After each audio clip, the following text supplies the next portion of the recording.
na sisuxolile usisi wakho uphi sesishoda ngaye. Yebo sawubona usisi wami uyeza manje. Okay, niyaphila. Yebo siyaphila. Sisalinde usisi wakho ubani uzalo ubani sihlanganiswa yini namhlanje before siqala nathi si-clean governance sikhuluma lolu daba. Uxolile ngakamsomi ngizala ufikile Msomi noMfaniseni Memela. Sihlanganise la udaba lukababa lokuthi uboshiwe iminyaka el-12 and kule minyaka el-12 akagwetshiwe uhleli nje lapha ejele. Yini uboshelweni ubaba ubani ubaba? Ubaba uMfaniseni Memela. Okay, owakuphi umfaniseni lo oboshiwe oyi-waiting trialist for 12 years? OwaseChaswet. Okay. Zingane zakwethu usisi uyindodakazi kababa uMfaniseni oboshwe umseshi uGininda iTula abalifasa nobani no Paul O'Sullivan. Kunjalo sisi? Yebo. Right. Ubaba bathi bambophelani bamlinka kanjani nento angahlangani nayo?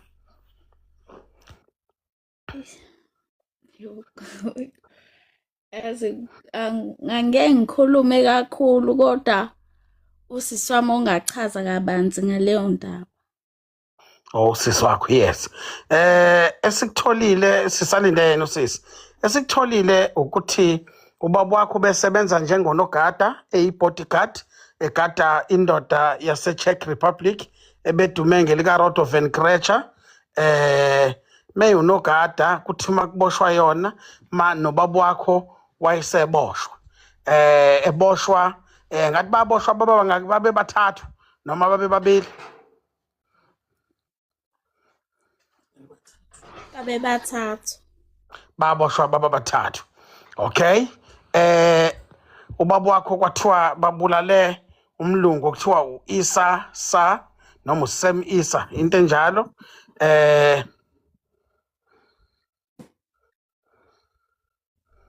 Yeah. right of which akukho kade kumhlanganisa nakho isibhamu satholakala eCollens KZN 2 years or 3 years after ubaba wakhe eboshiwe satholwa siphethwe umunye umuntu ongavanga boshwe ukuthi ahlanganiswe nesibhamu sakhe sayohlanganiswa nobaba wakho eyihlalela ejele bemgcinile bengazi bamgcineleni bathi siyingxenye yobufakazi bokuthi isona sibhamu esabulala uIsa kodwa umuntu ade siphethe singekho emthethweni akaboshwanga. Yebo. Yeah, sawubona ubani Melo? Melo? Melo? Melo? Melo? Melo? Melo? Melo?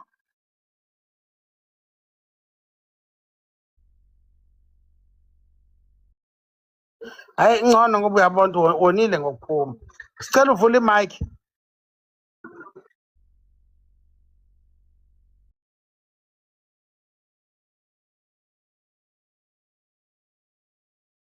Sicela uvule imic. Sicela uvule imic. Sicela uvule imic.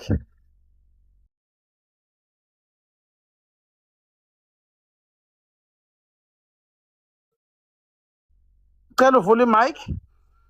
Hello. Yeah. Hello kanjani? Yeah, sawubona. Hello.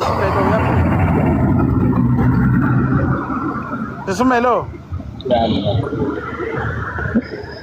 Sisumelo. Ivule ngephi mic? La ezansi. Sisumelo. Still network. No, vele ukho. Sisumelo. Hey, ayikho kayilena ke. Cela uzongiqhaqha. You. Oh, Sisumelo. connectise. Awuvule Sisumelo? Iphi ikhamera le? Hayi le. Sisumelo? Imic nje ivuliwe yabo. Sisumelo? Mina ngazi nanokuthi ikuphi ke manje ngizothi ngiphendulani. Khuluma sisi. Ngixoxa uxolo. Kwenza ngivule Sisumelo? mfethu ngiconnect. Ayilokhwanga.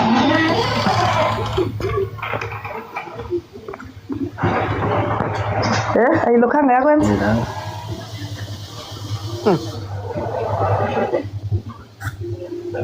Sisumelo? Zingane zakwethu. It seems as if we are having a difficulty yokuxhumana noSisumelo noma engena ngathi akezwa kahle. Sisixolile sicela uvule imic. Sisixolile? Yebo. Yeah.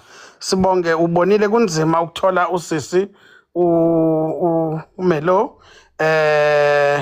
Umbuzo wami ozolandela kuwena ni umndeni nabantwana sithini isikhalo senu singasidlulisela kwabasemandleni ophethe amajele uGroenewald kufanele kwaziwe ukuthi umgcine kanjani umuntu ongagwetshiwe isikhathi eside kangaka kanti nangala ophethe abaseshi kufanele kasho ukuthi ibuphi ubufakazi abashoda ngawo ngoba phela kwaliwe ngcono bethu uhleli 25 years 12 years esigwebeni kodwa uhleli nje sithini isikhalo senu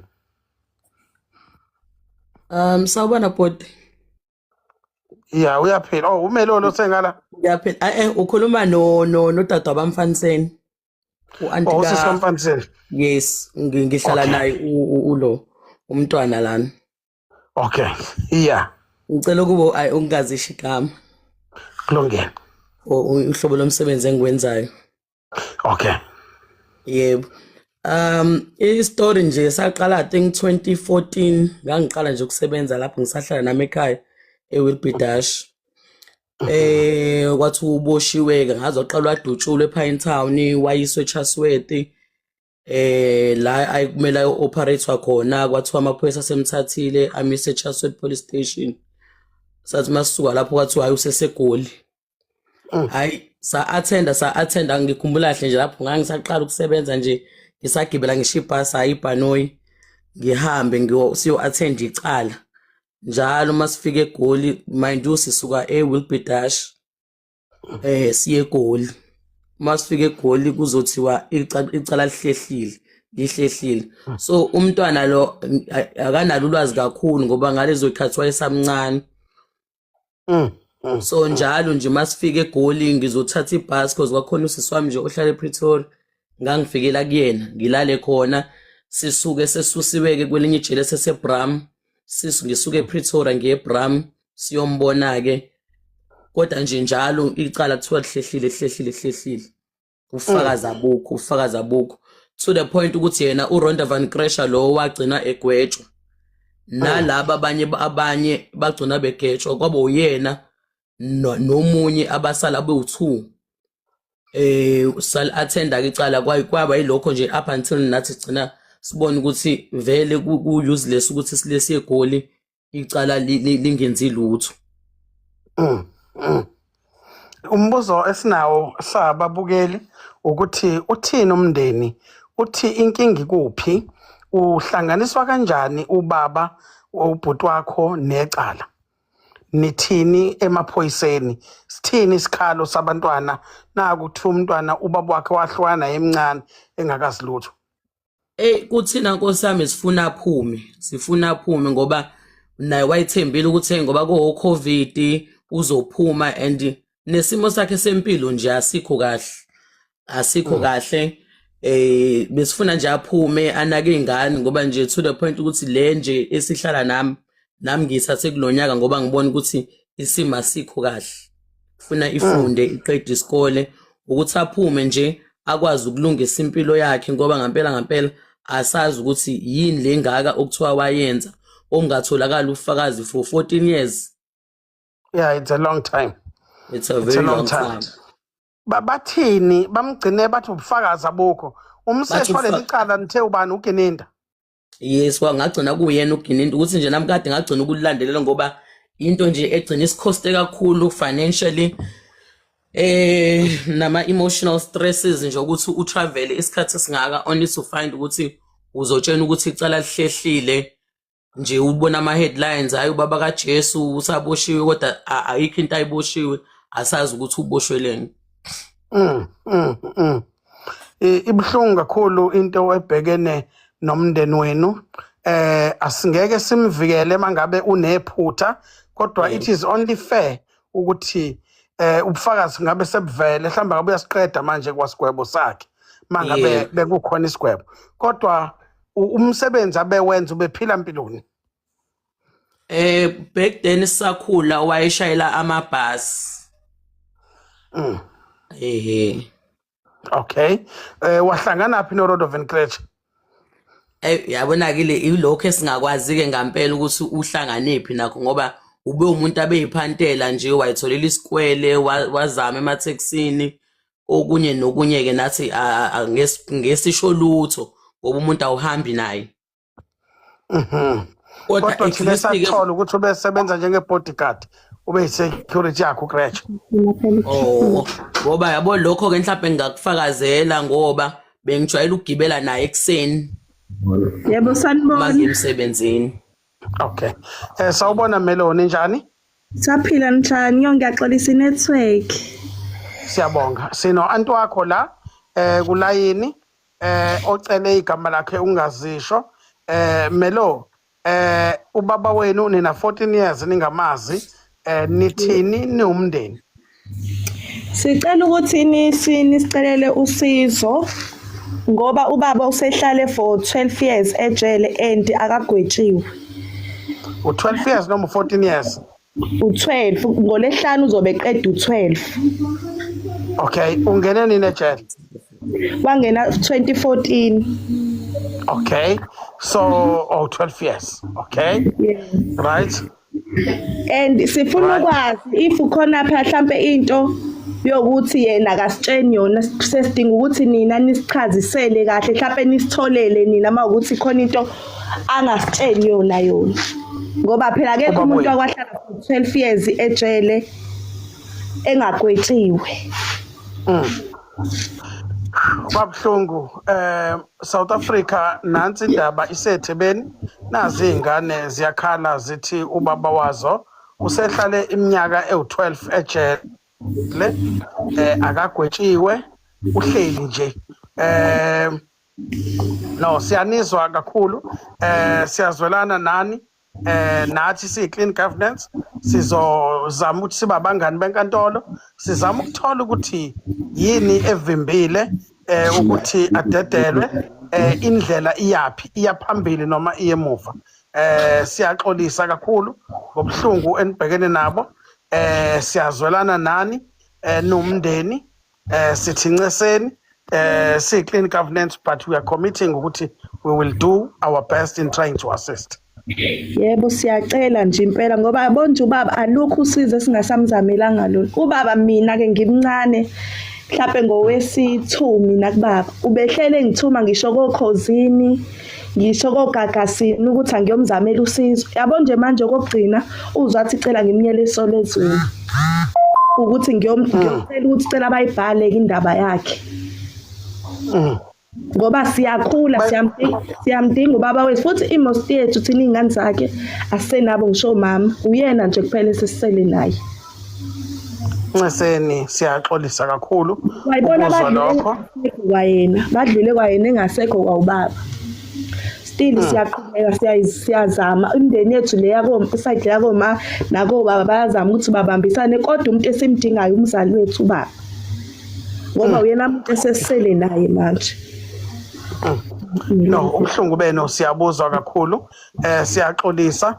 We will try to reach out to relevant parties. Sizozama ukuthola na kwi-NPA ukuthi yini inkinga bamgcineleni ibuphi ubufakazi abanabo obenza ukuthi ubaba wenu agcineke ngoba kungcono bethi ugwetshiwe kubhlungu obuhleli nje. Siyabonga kakhulu njengoba sekuthi uyagwetshwa ngeke baze baqale kulo 12 years asebembambise wona. Bazoqala lapho bazoqala khona manje akagwetshwa ngani mawukuthi likhona icala lakhe mawukuthi ikhona into ayijezelayo akagwetshwa ngani. Cha, sizwa kahle nathi ngeke bahluleke ukuthola ubufakazi in 12 years. Sizobabhalela sicele ukuthola incazelo. We are hoping they will give us straight answers. Siyabonga kakhulu.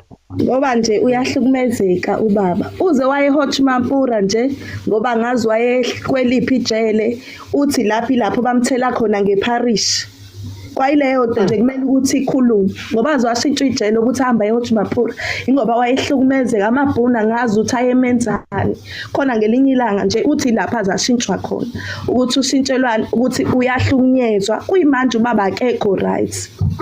Asikwazi ngisho ukuxhumana naye usifonela ngaleso sikhathi ngama calls lawa sejele metholile isikhathi sokubabe bayofona akekho right uhlele shethi ngiyabo nje bantabami angikho right. Siyaxolisa kakhulu siyazwelana nani sizozama nathi ukuthi sithole iqiniso lokuthi ubaba wenu kungani isinqumo singathathiwe ngaye egciniwe nje ehleli. Siyaxolisa siyabonga kakhulu ngesikhathi senu siyazwelana kakhulu nani nomndeni sizozama nathi okusemandleni ukuthi silekelele. Siyabonga. Ngiyabonga kakhulu baba. Ngiyabonga. Zingane zakwethu eSouth Africa kubhlungu uma abantu bakithi bezohlukumezeka ngalolu hlobo ebuholini babantu abamnyama. Uma umuntu enecala asisoze sameseka siye sithi akagwetshwe asamsani nobusela nobugebengu kodwa mangabe icala likho ngoba surely police cannot fail to come up with evidence in 12 years. Kanti buphi lobufakazi obufunekayo obuhluleka ukuthi buhlangane in so much time. Siyaxolisa kakhulu emndenini angeke sithembise esingesikwazi ukwenza but we are also reaching out to relevant people and individuals who can assist in trying to get to the bottom of this. We are hoping out there is a good Samaritan who can assist ngezomthetho sikwazi ukuthi silwe nansi indaba sithole iqiniso ukuthi kwenzekani. Abafisayo ukulekelela ngokuthi kusukunyelwa udaba lolu ngokomthetho bangasithinta. Inkosi inibusise. Siyabonga.